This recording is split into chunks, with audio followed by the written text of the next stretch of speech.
Good morning. Well, hello, actually. I'm saying good morning because it's morning here. Friday. Man, the weeks move fast.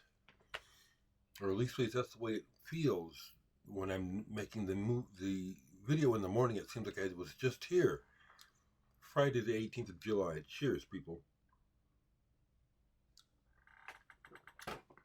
Yeah, I'm slurping coffee this morning. You know, I don't understand my neighbors. The particular house across the street. The one where um, you heard the woman really loud a few weeks back. Last night they woke me up at 2:30 in the morning. A group, or rather about 6 or 7 people outside the house, standing around an SUV, just talking and partying loud, and it went on until 5:30 in the morning. So disruptive, so rude. I'm glad it didn't become volatile because it sounded like they're carrying on very loudly, like having a party, but outside with no regard for the neighborhood. It's like this went on for 2 hours, really loud. I don't understand people, but I do. That's what I say. I deleted a comment this morning because I don't know what the person's purpose was in coming over trying to school me about MIDI and Roland. I have a Roland MC. I may not be using the right terminology, but the way the person worded their comment was annoying, so I deleted it. It's like, I don't know you, and I don't need you coming over here trying to school me about nothing. Just like I don't know what his purpose was, so I deleted it. It was like, well, this is kind of, what the fuck is this for? I don't know you. Yeah, I'm like that, okay? Come over here talking to me like you know me, but I don't even know who the fuck you are. And yeah, it annoyed me. So I'm showing it.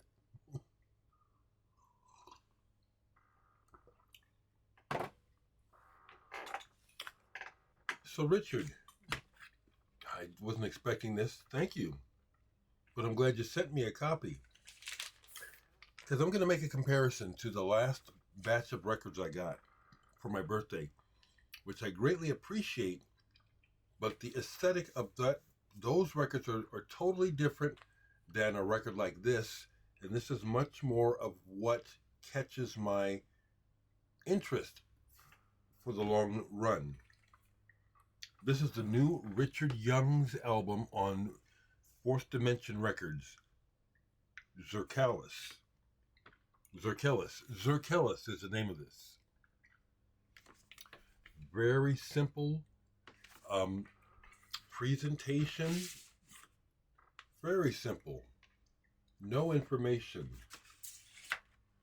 Now, I'm familiar with Richard Young's work now. He has done a lot of stuff. Done a lot of collaborations in many different forms musically.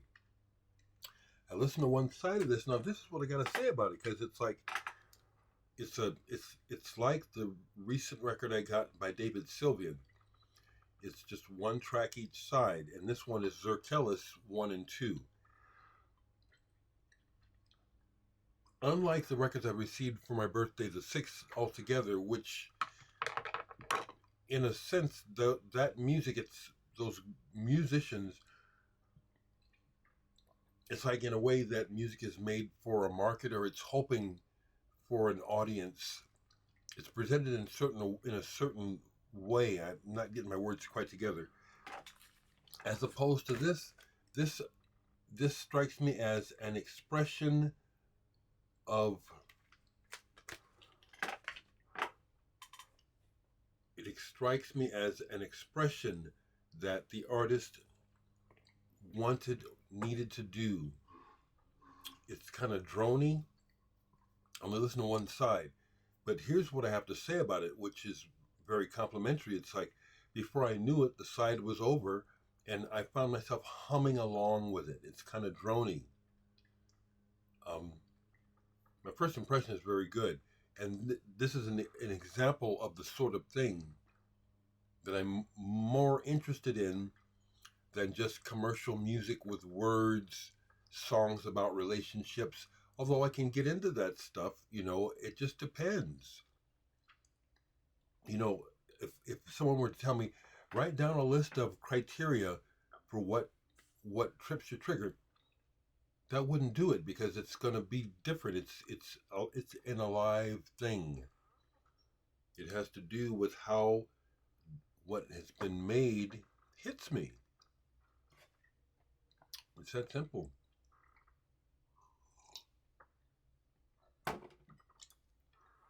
So, for example, I played some more of the David Gilmour, kind of based on one of the comments I got. That someone, I guess, was surprised that I thought that the David Gilmour is just okay. Well, I listened again, and for my taste, it really is. The focus of his writing that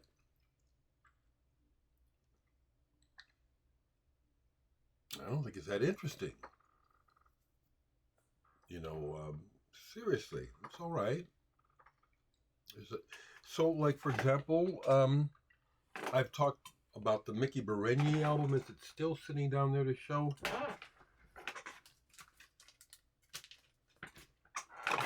I'll make another comparison because it's about personal taste. There's nothing super special about this album, the Mickey Berenier Trio, but this hits a sweet spot for me in my ears and in my feelings, and I'm still listening to it. It wasn't. It hasn't been. It's been less than 3 days ago that I had to pop this on because I like the sound of it, the feel of it. Some of her words, I think I get it. I think I get where she's coming from.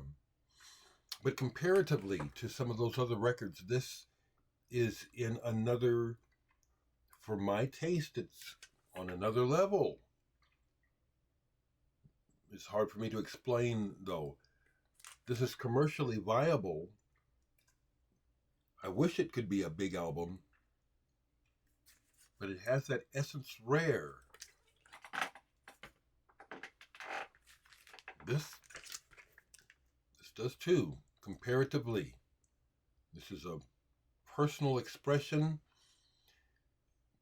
made with no thought of commercial of I would think this was made with no concern about commercial viability. It was made because it needed to be made, and it connected. The first listen of it, it connected. Thank you, Richard, for sending me, because you don't have to. I know that I'm just expressing thank yous. Thanks. I worked some more yesterday. I'm activated. I love it. I'm not going to rush and send something to Mike Watt. I value this connection very much. And I'm going to just work a little while to see what else comes up before I send anything. I'm extremely honored that Mike, I said it a few times, but I'm saying it again. So, as part of my weekly routine, I watched some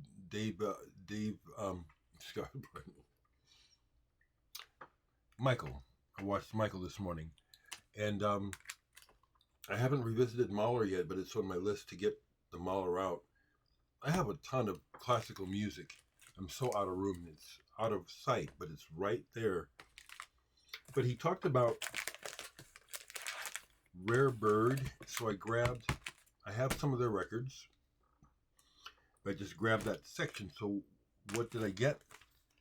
Alan Rankin, R-A-N before R-A-R. The World Begins to Look Her Age. This was the guy with Billy McKenzie that made the band The Associates. Good musician, multi-instrumentalist, and a good writer. These are good songs. I have this, yeah, this goofy, not goofy, but the cover is like, geez, come on, y'all could have made a better cover. But the Sandman, this track, the Sandman, I wonder if it had any traction in Europe because it sounds like a hit to me, not like a hit, you know, bursting the effervescent, but it just sounds very, very catchy, very catchy. But I said to myself, well, let me see. I haven't looked at my rare bird collection for a while, but I like the band, and Mike's description of the band is that's why I like Michael. He's good with words, um, and he describes things well. That's why he's fun to listen to. His descriptions are very clear. So I have the rare bird, and yeah, this album cover is notable. The artwork. I'm glad they did this for the U.S. version as opposed to that blue cover that we see. And then I have As Your Mind Flies By. Once again, a good assessment by Michael about the sound of this album. And they did change. I still like the band. Epic Forest. This is good. And Capinetti is on this album. And their singer Steve Gould has a distinct voice that could have broke through, but it also was kind of like, oh, I think I'm tired of hearing his voice already. Interesting, huh? This is a recent addition to my collection, where that lettering is similar to what you see on their first album.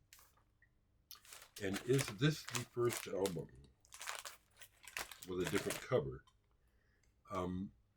No, it's a compilation. Now this one is more kind of soul R&B sounding. Somebody's watching. I like it though. Turn Your Head Around is on here, is catchy. Yeah, it's like the stuff was more mainstream sounding, but still good. They could have, should have, would have, huh? Good album. And then this one, my least favorite, but for my collection I grabbed it. Born Again, Rare Bird. And just to keep going, what's next to the Rare Bird? Rascals. This is not the copy, but when we were kids, when this came out, 1969, I was a kid, 14 years old. Stephanie, you'll remember this. It was either you initiated it or I did.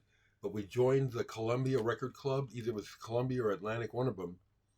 But it was one of those deals where you end up getting records you don't want.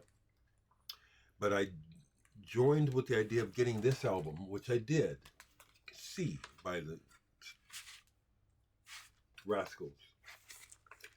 But that was a bad deal because they sent us records and then charged us records that we didn't want. But this was the first Rascals album I ever owned. Once again, full disclosure, when I got it, I didn't like it that much at first. This one I think is kind of interesting. Freedom Suite, Rascals. It's one of those records. It's back in the day when you could get away with recording a drum solo and calling it a song. There's a whole side of this, if I'm not mistaken, that's a drum solo called Boom. Yep. Freedom Suite. The Rascals' love of gospel and black music is very apparent through everything they do. Lucky for me, they expanded beyond it and incorporated other elements. Now, I have more Rascals, but this is just what I just grabbed trying to get the Rare Bird. So there's this album of theirs, Peaceful World. More heady, more jazzy. I like that cover. Not necessarily fully successful at what they were attempting, but they were expanding their sound. And this is a great um, attempt. Alice Coltrane plays on this, plays harp. Hubert Laws and Ron Carter are also on the album. Buzzy Fightin. They played with the best, you know. Joe Farrell is on here. Ralph McDonald on talking drum. Chuck Rainey is on another. They didn't have a bass player, so they used studio players. Chuck Rainey and Jerry Jamot. Yeah, Gerald Jamot are also on here. Rascals. So that's what I have for you today. Well, I'm following the news, and it's like, who knows how this is going to end with the Epstein debacle. You know, you heard me talking about this long before it's nothing new. It's like, what is it going to take for us to shake up Washington and get some decent people in office? Because we have pure scum right now, and the news every day is just awful. What's it going to take to get rid of these scummy people? They're not running the country at all. And the way they talk, like they have no ethics, no values. It's horrible. So back to the music, back to a simple life. Well, that's what I got. I hope things are going well out in California. The group talks on the phone with my family have decreased lately, but I'm not sure. I guess everything is okay. They'll let me know. Hope you all that are watching are okay. I enjoy hearing from you. Like I said, it feels like a global community, and the common denominator we have that has brought us together is music. But beyond that, we're the family of humanity. We're the family of humankind. We are. We need to learn how to live together. Have a good weekend.